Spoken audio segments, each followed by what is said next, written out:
So I'd be lying if I said my main reason for watching this movie wasn't Johnny Depp, but honestly, low-key, on the DL, he was one of the only redeeming parts of this movie. Yep, starting off strong with some harsh criticism. Maybe it's mean, I'm sorry, but the movie just isn't the best. Now, I wrote a very harsh mini-review about this movie months ago. I really did not like it, but now I've watched it again, and it wasn't as terrible as I remember. It's not great, but it's not the worst. It has a 3-star average, and I think all 3 of those stars were earned by Johnny Depp's performance. Sometimes I felt like this movie was a film student's assignment, and they just so happened to be related to Johnny Depp, so they got him to be in the movie, because he did a great job, but there were some really weird and awkward lines, things that just didn't make sense, and a complete and utter lack of suspense, but I'll get to that. Before I go on, there is a big twist ending, so if you care about spoilers, go watch and come back. Also, warning, a little bit of a spoiler, but I would want to know, there is a dog and he does die, so just fair warning. So the premise. Mort Rainey is a writer who is currently going through a divorce. His ex Amy cheated on him with Ted. John Shooter, the main antagonist, claims that Rainey plagiarized his story. He tells Rainey that he has 3 days to prove that his story came out first, or else, essentially. Also, not sure who decided to name him Mort. I don't support that decision. Mort makes me think of that rodent from Madagascar. It doesn't matter that this movie came out before Madagascar. Mort. Why? Sorry to any Morts out there that I just insulted and offended, but like, whatever. I do like the last name Rainey, though. That doesn't matter. Okay. So what was I expecting from this movie? I wasn't expecting it to be scary like The Ring or The Conjuring. I was expecting more like Hush, a movie about home invasion, not much gore, but still somewhat scary because the concept of home invasion is scary. Now, I do have criticisms for Hush, but again, the concept of home invasion is frightening to say the least. This movie was not scary. There was no real home invasion, by the way, but here's why. The twist ending. The twist is that John Shooter is not real. He's a figment of Rainey's imagination, a stress and guilt-induced hallucination. The guilt is because he plagiarized a story before, which is alluded to all throughout the movie. It's not the story that Shooter has, it's a previous story. So we're supposed to be watching this movie and getting nervous and noticing that nobody really seems to see John Shooter, and that's supposed to be suspenseful, but it just feels like there's no real threat. Even when Shooter kills the dog and 2 men, Rainey is safe. In fact, at one point, Rainey says to Shooter, "Just kill me already," and Shooter refuses. What do you want? If you want to kill me, why don't you just do it? Just kill me. No, sir. Boom, all suspense gone. Because we know Rainey's safe. All Shooter wanted was for Rainey to rewrite the ending of the book. That's it. This movie is so weird because on one hand, it's full of fluff. Like, the main suspenseful parts are of Shooter just talking to Rainey in a very thick Mississippi accent. It's a whole lot of him talking to Mort, but never doing anything to him.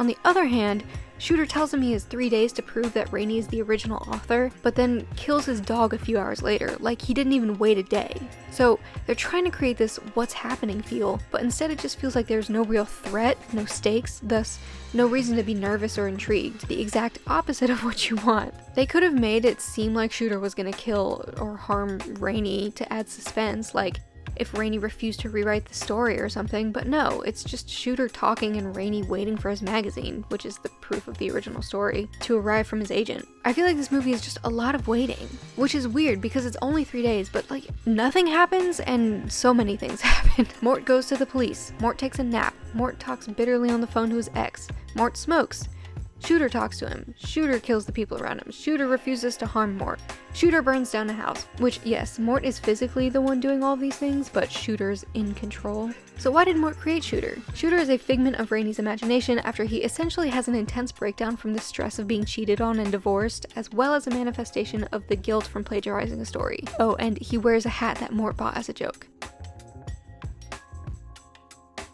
Amy, his ex, and Ted, her affair partner, are some of the most annoying people, especially Ted. Ted acts like Mort disliking him is totally out of line, and yeah, Mort is pretty immature and petty, but then Ted is like, "I already apologized to you months ago."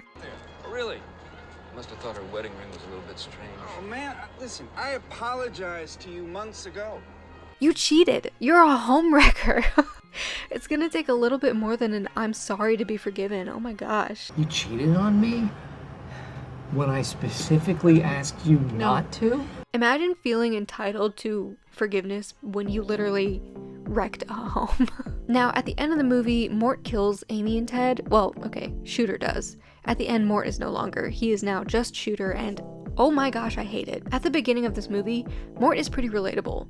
He's a little goofy, aloof. I found myself relating to him in the way that he talks to himself and his dog, and how he hides from his emotions from naps. Where was I? Chico, don't be discouraged. I wouldn't be discouraged, you blind bastard. At the end, when Shooter takes over, he becomes like, I want to say a perfectionist. Like he gets braces and starts working out and rewriting his ending and eating a boatload of corn. Just watch these mannerisms. Hi. Racist. It was funny, honestly, because at the start of the movie, he would like talk to himself or his dog, and I was like, I do that. and then he murdered people, and I was like, never mind. Sometimes I get concerned with the characters that I relate to. Like, I too have a problem with daydreaming, losing touch with reality, dissociation, paranoia, and talking to my dog. Relatable. That brings me on to some more conflicting thoughts.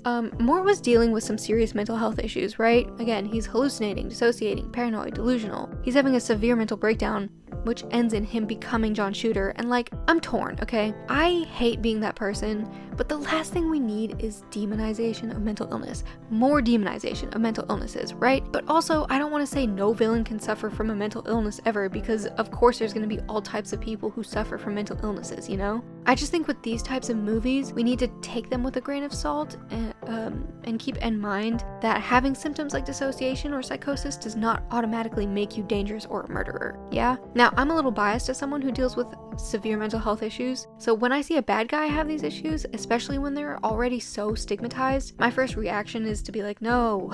But also, the thought of this guy having such a severe breakdown that he completely loses control and becomes a different person and starts killing people without realizing it is a pretty scary concept, so I understand where the writers are coming from. Does that make sense? I just hate the stigma of illnesses like psychosis and DID, which I'm not saying he has either of those. He just has symptoms similar, like losing touch with reality and a personality switch and like memory loss and stuff. I don't know. Let me know your thoughts on that.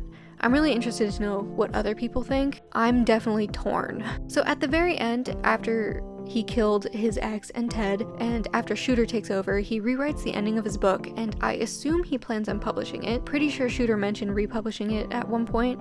It's the only ending. You're gonna write it for me and get it published, and it's gonna have my name on it. But this is a terrible idea, because the ending of the book is the character burying his cheating ex-wife in her garden, which is exactly where Shooter buried Amy and Ted. So he literally is straight up telling the world where he buried them. Also, the police are already onto him. Listen, both you and I know what you did. Maybe we don't have enough to put you away right now, but eventually.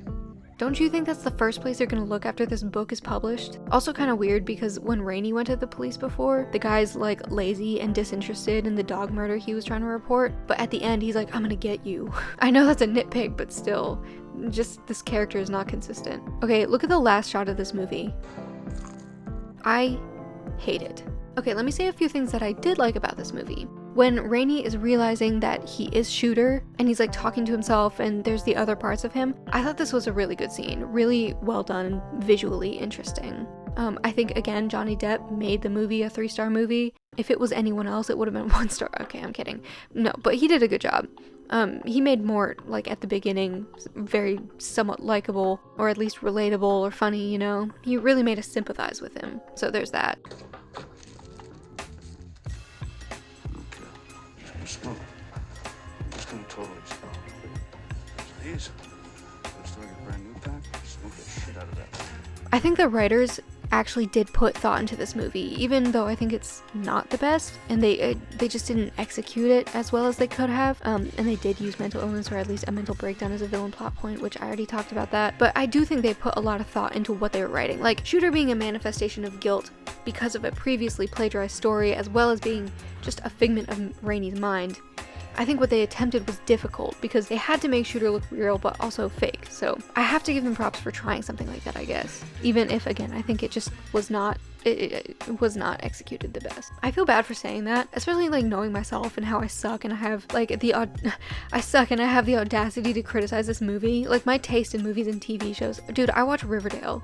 Like Am I supposed to drive down to your house in Riverdale?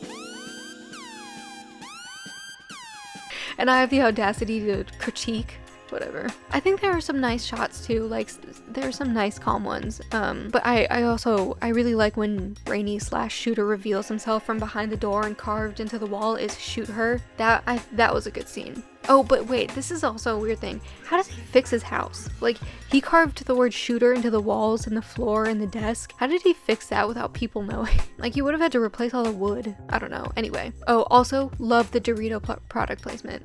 Love it. Made me laugh. Anyway, in conclusion, this was a fluff-filled, suspense-killed, slightly mental health demonizing movie. That being said, it wasn't the very worst. It wasn't amazing, but it wasn't the worst. I enjoyed it more on the second watch, which I know I just spent a good few minutes hating on it, but oh well. Tell me your thoughts on it. Did you like it? Did you like Rainey? Did you hate it? So many thoughts you could have. Anyway, if you made it here, thank you for watching. I will see y'all later.